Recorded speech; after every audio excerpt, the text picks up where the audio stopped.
Hi అండి. ఈరోజు evening snacks కింద మిర్చి బజ్జీ చేశాను. నేను మిర్చి బజ్జీ ఎలా చేస్తానో చూస్తున్నాను. వాతావరణం చల్లగా ఉంది కాబట్టి వేడివేడిగా చేసుకొని తింటే చాలా బాగుంటుంది. ముందుగా ఒక గిన్నెలోకి శనగపిండిలో ఉప్పు, కారం, కొంచెం సోడా ఉప్పు, ధనియా పొడి వేసుకోవాలి. కొంచెం గరం మసాలా వేసుకొని బబుల్స్ లేకుండా వాటర్ వేసుకొని బాగా కలుపుకోవాలి. తర్వాత బజ్జీ మిరపకాయల్ని కట్ చేసుకోవాలి.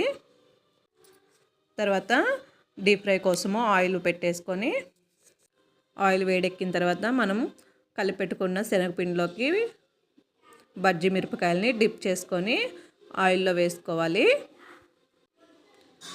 ఆయిల్లో వేసుకున్న తర్వాత ఒక 2 నిమిషాల తర్వాత 2 సైడ్లు కాలేలాగా తిప్పుకోవాలి. 2 సైడ్లు గోల్డెన్ కలర్ వచ్చే వరకు వేయించుకొని పక్కకు తీసుకోవాలి.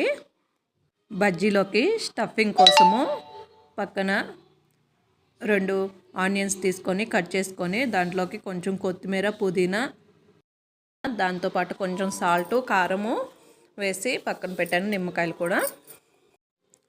తర్వాత బజ్జీని మిడిల్లో కట్ చేసి మనం రెడీ చేసుకున్న స్టఫింగ్ పెట్టుకొని తింటే చల్లని వాతావరణానికి చాలా టేస్టీగా ఉంటుంది వేడివేడి బజ్జీ తింటుంటే. అలాగే మీ అందరికి కూడా ఈ వీడియో కానీ నచ్చినట్టయితే please like and share, subscribe my channel. Thank you.